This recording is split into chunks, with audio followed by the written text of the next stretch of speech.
Thank you so much. And I realized once I'm around real Tolkien fans that I am but a child and that I have read so much less than all that there is to read from Tolkien.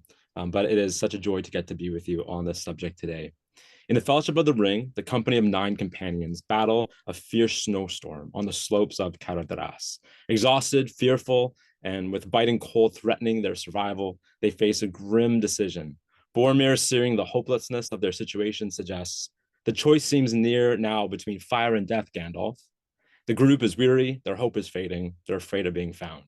Gandalf takes decisive action. He lifts a piece of wood and utters the words, Naur an edraith, Amen. Green and blue flames spring forth, igniting the wet wood. This utterance exemplifies the inherent potency of the spoken word, words not only that describe circumstances, but that actively shape them. Such linguistic magic central to Tolkien's subcreation anticipates a heritage that J.K. Rowling in the Harry Potter series inherits and amplifies. In his 1938 paper on fairy stories, presented at the University of St. Andrews, in which Kanka just presented a wonderful paper on, Tolkien emphasizes how language underlines enchantment. For Tolkien, the truth of a fairy story surpasses factuality, with the ability to convey deeper reflections of reality than nonfiction. Tolkien considers language essential to subcreation, the process by which humans fashion internally consistent, meaningful secondary worlds. His friend C.S. Lewis, reviewing The Lord of the Rings, admired how Tolkien's myth, and I quote, provides the value of the myth is that it takes all the things we know and restores to them the rich significance has been hidden by the veil of familiarity. We do not retreat from reality, we rediscover it. As long as the story lingers in our mind, the real things are more themselves. This book applies the treatment not only to bread or apple, but to good and evil, to our endless perils, our anguish, and our joys. By dipping them in the myth, we see them more clearly. End quote. Language in Tolkien's vision becomes a vehicle for truth, not by passively reflecting it, but by actively reconfiguring it. Instead of retreating into fantasy, readers re-encounter reality more vividly. This conceptual foundation shapes how we perceive linguistic magic in Middle-earth and finds parallels in Rowling's Wizarding World, where the words also become catalysts of change. My paper is titled Naur an edraith, Amen, recognizing Tolkien's linguistic heritage through speech act theory in Rowling's Harry Potter series. This paper contends that both Tolkien and Rowling deploy language not merely as decorative narrative fabric, but as an active agent capable of shaping events themselves. Grounded in J.L. Austin's speech act theory, which posits that words can perform deeds rather than merely signifying, this paper argues that Rowling's linguistic practices inherit and adapt Tolkien's approach.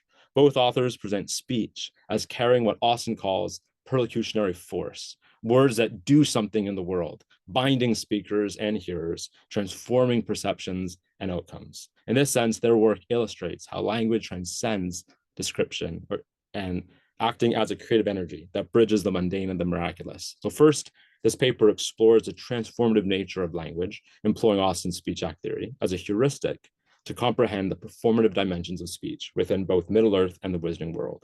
Second, this paper investigates how both authors craft magic through linguistic precision, revealing the intrinsic power of words to shape and define reality. Third, it then explores thematic dimensions like naming, invocation, and silence, illustrating how these linguistic strategies reflect a complexity of performative potential, what Austin calls locutionary, or the utterance itself, illocutionary, the intended force of the words, and perlocutionary, the effect of the words. Although Rowling has not made it explicit, I believe the Harry Potter series inherits and adapts Tolkien's linguistic structure and approaches, enriching her narratives with the recognition that words possess a power beyond mere description. They possess the ability to create, to bind, and transform. So first, we'll look at the transformative nature of language through Austin's speech act theory in Tolkien and Potter. To fully appreciate this heritage, it is helpful to turn to J.L. Austin's speech act theory, which posits that language functions not merely as a means of conveying information, nor of describing things, but also is an active force of doing something. Austin, a mid-20th century philosopher of language at Oxford University, where both Tolkien and C.S. Lewis also worked, though in different fields, categorized speech acts into three elements. There are locutionary, as I just mentioned, the act of saying something, illocutionary, the intention behind it, and perlocutionary, the effect on listeners. More relevant to today's discussion for Austin, words are not merely descriptive, they're performative. Phrases such as I do during a wedding ceremony do not just describe an action. They don't describe getting married. They enact it. They can establish a contract, fundamentally transforming reality. Applying Austen's categories to Tolkien and to Rowling clarifies how the language functions performatively. When Gandalf proclaims Naur on edraith amen, he does not simply describe flame or fire, he summons it, altering physical conditions. Similarly, Harry Potter's Expelliarmus does not just express the intent, it disarms an opponent, it changes the battle's reality. Both instances exemplify perlocutionary acts, utterances that carry immediate transformative force. Tolkien and Rowling's worlds are shaped by language that functions as binding, oath-forming, vow-enforcing, just as Austen noted that some utterances achieve what they state. In these texts, certain words have perlocutionary effects, producing fear, hope, or allegiance, influencing characters' motivations and actions. By explicitly applying Austen's framework, we see that Tolkien and Rowling depict linguistic acts as fully performative, positioning language as an engine of narrative causality rather than an inert medium of storytelling. I believe that what Tolkien and Rowling reveal through their sub-creation is something that is encountered in our experience of our lives, which is that words wield tremendous power, perhaps not to invoke literal flames, but perhaps there are flames that bring more comfort than actual fire or are more destructive than actual arson. Second, we'll look at crafting magic through linguistic precision. Tolkien's linguistic world building, rooted in his professional and scholarly expertise as a philologist, infuses words with elemental power. Language underlies Middle-earth's creation, reflecting Tolkien's conviction that words shape essence. When Gandalf confronts the Balrog or Frodo speaks to the Council of Elrond, these utterances are performative speech acts with ontological weight.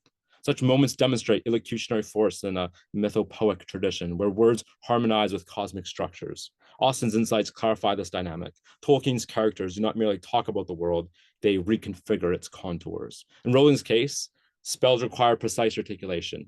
Hermione's insistence, it's Wingardium Leviosa, not Leviosa, is not pedantry. It recognizes that ill-formed locutions, poorly saying a word, it impacts its intended outcome. This mirrors Austen's claim that conditions must be met in speech acts to succeed. In Rowling's magical milieu, born in late 20th century mass culture and reflecting a more popular literary tradition, performative precision remains paramount. The faithful execution of spells reflect Austen's felicity conditions. Words must be uttered correctly by authorized speakers under appropriate circumstances. If when a priest at a wedding says, "I now pronounce you husband and wife," he actually makes them married. Whereas if a guest was to say these words at, say, a sports match, their words have no impact on the people around them. Tolkien's elvish tongues and Rowling's incantations both illustrate that linguistic mastery ensures the intended illocutionary force, making language a true instrument of magic. Third, look at themes of naming, invocation, and silence. The act of naming within these narratives carries immense significance. In The Two Towers, Treebeard cautions Merry and Pippin on the importance of naming, saying, "My name is like a story. Real names tell you the story of the things that they belong to." Naming in Tolkien's world serves as a mechanism for revelation. Aragorn bears many names, each unlocking a different facet of his identity and his destined role. Rowling echoes this narrative, naming arc as Harry has to wrestle with the moniker, the boy who lives. And just as Aragorn has to wrestle with whether or not he'll put aside Strider and embrace being king, Harry also wrestles with all the weight of the expectation that's placed upon him with that name. By refusing to speak Voldemort's name also, characters inadvertently imbue it with additional potency. Conversely, Harry Potter and Albus Dumbledore neutralize this power by speaking Voldemort's name without fear. By breaking silence, Harry and Dumbledore reassert linguistic authority, shifting perlocutionary effects from fear to courage. Both Tolkien and Rowling demonstrate an understanding that names do more than denote. They transform and shape perception. Or in Austen's framework, names don't just describe or identify someone, they do something to the person who is named, and even to the one who does the naming. Names become repositories of power, channels of identity, and conduits for destiny. Invocation 2 underscores performative speech. Sam's elvish invocation against Shelob, the spider, resembles a ritual utterance that instantiates resilience. In speech act terms, this is a verbal move that summons moral strength. Rowling's expectro patronum similarly creates a patronus, an entity of hope and even more so, protection. Both authors depict invocation as language that performs spiritual or emotional reinforcement. These are not idle metaphors, but literal acts of conjuring. Silence in both narratives can be potent. The dead men of Dunharrow's silence and the return of the king represents an unfulfilled pledge, a suspended elocutionary act waiting to be released. Voldemort's name, tabooed in Rowling's world, enforces silence as a performative act of oppression. Silence here is an unconventional speech act, an absence of utterance that nonetheless carries elocutionary and perlocutionary force, controlling discourse and shaping communal fear. Austen's theories invite us to recognize silence as a form of action in discourse. Refusing to speak can become as potent as any spoken command ever was. Beyond naming and vocation, both authors explore persuasion and vows as central performative speech acts. Saruman's voice exemplifies linguistic enchantment. His speech does not merely persuade, it enacts dominance. It demonstrates the capacity of language that it can be effective, not only effective, in manipulating and dominating. Austen's framework clarifies that certain utterances carry the force to reshape listeners' desires. In Rowling's world, the Imperious Curse, Imperio, openly demonstrates linguistic domination. These acts parallel real-world performative promises, threats, commands that shape social realities. Both Tolkien and Rowling show that language can enact subjugation or liberation depending on speaker and intent, resonating with Austen's claim that words can change into personal states of affairs. Oaths function similarly. Frodo's vow to take the ring to Mordor enacts contractual transformation, binding him and the Fellowship.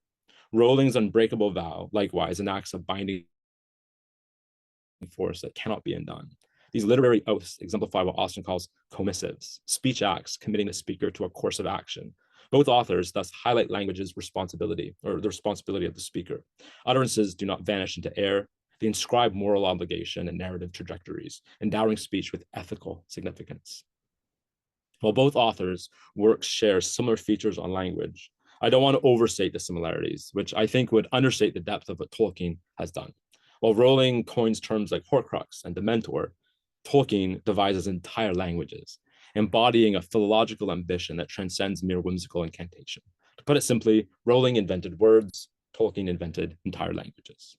Some critics might argue that the parallels between Tolkien and Rowling are superficial, attributed to generic fantasy tropes, magical creatures, mysterious objects, powerful wizards, and heroic quests. If one is going to write a story that involves the things we fear most, there will be a giant spider in most stories. Many fantasy authors drawing on older mythic traditions feature names, invocation, and potent words. So to what extent can we really say that Rowling is inheriting or echoing Tolkien? Austen's insights help respond to these objections. While other fantasies rely on similar motifs, Tolkien and Rowling explicitly present language as performative. They do not merely describe magical events, they embed the magic in speech itself, making linguistic acts the engine of enchantment. Now, one might object that all magical fairy tales embody a speech act understanding of words, such as the fairy godmother's bibbidi bobbidi boo in Disney's Cinderella. In a broad sense, yes, most fairy tales demonstrate that language wields real power. Yet what distinguishes Tolkien's and Rowling's narratives is their exceptional depth and breadth, qualities that move them much closer to mythic rather than fairy tale traditions. Austen's speech act theory provides a valuable framework for understanding how both authors elevate words from inert symbols or signs to potent forces that create, bind, and transform. Still, others may contend that Rowling's debt to Tolkien is overstated. She's rarely acknowledged direct influence, and many resemblances, as I've already mentioned, could arise from broad cultural inheritance. The question of whether J.K. Rowling consciously drew from Tolkien or inherited his influence remains open. Caroline Munro observes, quote, "If you've read both Harry Potter and Lord of the Rings, you can't fail to notice how much Rowling draws upon Tolkien," end quote. While Rowling has talked about reading Tolkien as a teenager, the depth of influence is uncertain. Munro points out that Rowling's Harry Potter series contains striking parallels to Tolkien's Lord of the Rings, and I want to mention a few of them here. Both feature wise wizards, Dumbledore, Gandalf, guiding unlikely heroes, Harry and Frodo, young, unassuming individuals thrust into greatness against dark lords seeking power through magical objects, the Sorcerer's Stone in one, the One Ring in the other. Names echo across the works. Wormtail, the treacherous servant of Voldemort, resembles Wormtongue, Saruman's duplicitous advisor, while the Whomping Willow evokes Old Man Willow, both treacherous and animated trees. Creatures such as Shelob, Tolkien's spider, and Rowling's Aragog are similarly enormous spiders, and they highlight the author's shared use of terrifying beasts. Dark hooded figures like the Nazgul remind many of the Dementors, or the other way around. Reading the Dementors reminds many of the Nazgul, which inspire fear and act as relentless agents of evil. Magical objects align, as well as Frodo's mithril shirt and Harry's invisibility cloak may parallel, while the mirror of Erised recalls Galadriel's mirror, both revealing profound truths and desires. The pensive in Harry Potter echoes the basin-like form of Galadriel's mirror and its function as a tool of insight. Even thematic elements overlap. The corrupting influence of the ring mirrors the Horcruxes, both anchoring their villain's power and representing the destruction of their souls. Loyal companions such as Samwise Gamgee and Ron Weasley provide steadfast support to the hero, offering moments of levity and courage. The Fellowship of the Ring and Dumbledore's Army both unite diverse characters in their mission to resist evil. As Professor Tom Shippey notes, these echoes may stem from unconscious cultural inheritances, but Rowling's ability to adapt and expand Tolkien's motifs demonstrate her evolution of his legacy rather than mere imitation. Shippey suggests that Tolkien's themes and imagery often become, quote, internalized personal property rather than literary debt, end quote, indicating that Rowling's echoes of Tolkien may arise from ingrained cultural legacy. More than any of these features, it's Rowling's reverence for linguistic precision that mirrors Tolkien's high regard for the transformative power of words. This shared philosophy of words is evident in how both authors craft their magical systems. Gandalf commands in Frodo's oaths in Tolkien, and Harry's spells and Hermione's insistence on proper pronunciation in Rowling illustrate the weight both placed on words to bind, to shape, or to unravel reality. As Professor Shippey argues, no modern writer of epic fantasy has managed to escape the mark of Tolkien, end quote. Through this shared linguistic vision, both authors underscore that language, far from being a narrative device, is a true magic that defines their worlds. In one sense, the more that Rowling feels she did not replicate Tolkien, the more it shows Tolkien's heritage permeates so broadly. Both craft worlds where speech is an act of creation, transformation, and continuity. The echoes of Middle-earth reverberate through the halls of Hogwarts, where every spell, every name, every incantation carries a whisper of ancient power. Language in its beauty and its danger remains a bridge between the ordinary and the extraordinary, a profound power accessible to all who dare to wield it with precision and intention. Rowling inherits a tradition in which Tolkien sets the standard for linguistic potency. While Tolkien draws on philological depth and mythological resonance, Rowling adapts these principles in a contemporary setting, making linguistic acts central to everyday magical practice.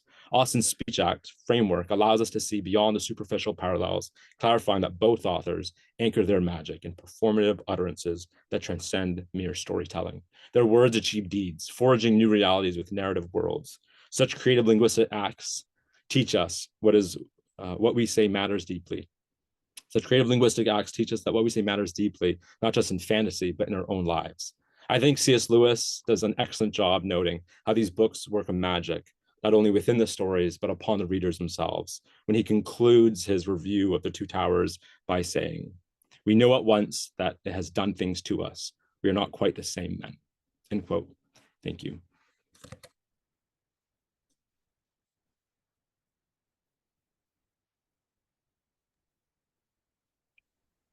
Thank you, Daniel. That was really cool and fascinating talk. Yeah, nice. Raises a lot of questions, which probably have plagued Tolkien fans since Harry Potter appeared. I don't know if that was the case in the rest of the world, but in Serbia, I remember when I was in high school, that was the beginning of 2000. We were always like arguing whether J.K. Rowling was copying Tolkien or not, and basically claiming that she never read Tolkien, is that true or not, and stuff like that. So yeah, this was really interesting. We have one question at the moment from Helen.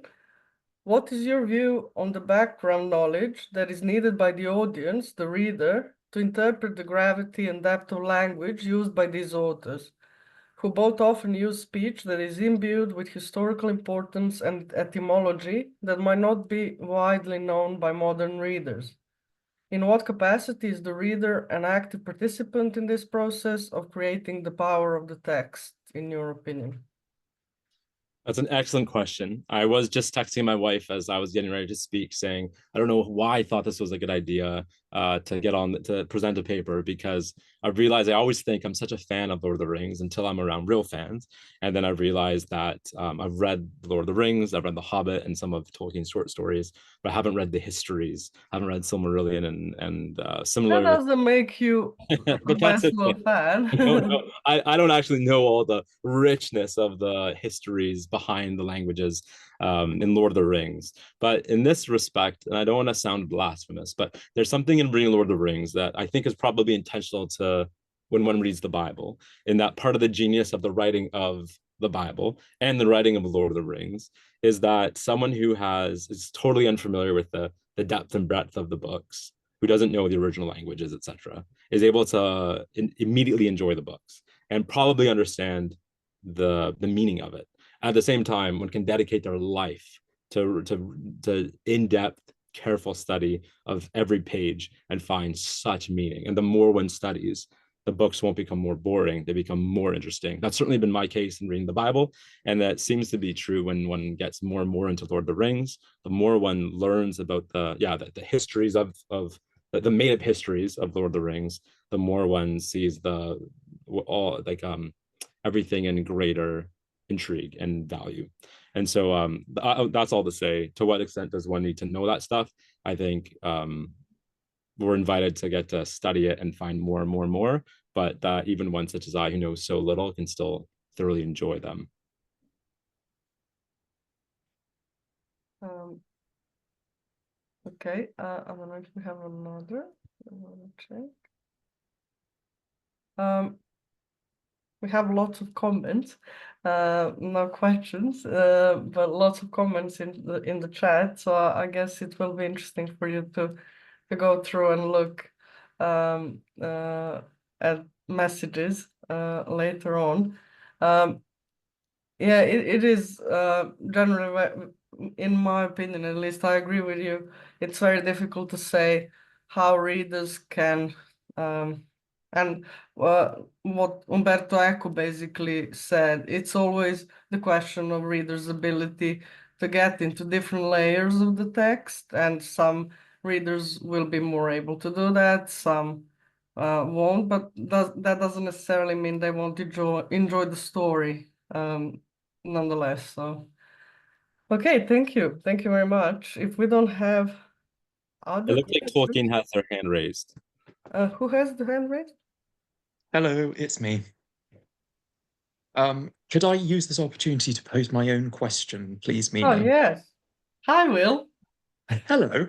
Hi, Daniel. Thank you very much for your paper. I don't know to what degree you may be able to answer this, but it was a thought that came to mind, and I wanted to pose it to you, at least in the context. So you were quoting the example from Hermione and the famous Leviosa, Leviosa Mhm. example, but this idea of kind of the preciseness of speech and how it feels perhaps in Harry Potter there's like a correct way to say each word. I was curious if maybe you could say anything about this in relation to kind of how accents and dialects function and kind of the flexibility and diversity of accents and dialects and how speech acts and maybe not just that example from Hermione, but perhaps other examples you've come across, how that kind of ties together. That's such an interesting question. So yeah, although my PhD and scholarly work is not on fairy stories and Tolkien, but rather on 200 years ago, the campaign to end the slave trade. Um, I am studying some of those themes of voice and that. When I lived in Canada, which I did until 2022, I didn't have much of a radar for accents. But since moving to Cambridge University and living in England, the my awareness of accents has changed quite a bit because I don't think it's the case in Canada for the most part. But here in England, one can hear barely more than one barely needs to hear a couple words, sometimes maybe just one word, and one can make some guesses as to where someone's come from and what type of school they've gone to and such like this. And so I can see that in that context, when Hermione is correcting the pronunciation of it's not Leviosa, it's Leviosa, that can sound perhaps as if she is being a bit snobbish, or that either Hermione or Rowling or both are being snobbish in like insisting on a certain accent, as if you know the right accent is necessary for the word to have power. I would suggest that that's not what's happening. My dad is someone who has always cared about precise speech. And if we were to use a word in a way that was unmoored from its definition, my dad would give me and my siblings a bit of a hard time. But over time, I've come to really appreciate that my dad's challenge or invitation to use words according to the definitions is actually a very helpful thing to be able to communicate with people more effectively. And so I'd like to think that Hermione's correction is a more of a reflection of how using words well and using words kind of grounded in their definition is crucial to communicating well. But I'd also love your thoughts on that. And also want to say, Will, thanks so much for your work, and all of you who've helped organize this conference. I really appreciate it.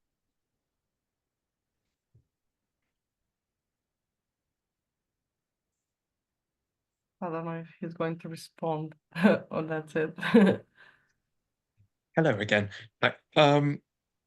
Let's talk about this at length, Daniel. You've got my email address, so yeah, we can certainly talk. I'd value that. Thank you so much. Thank you. Okay, thank you.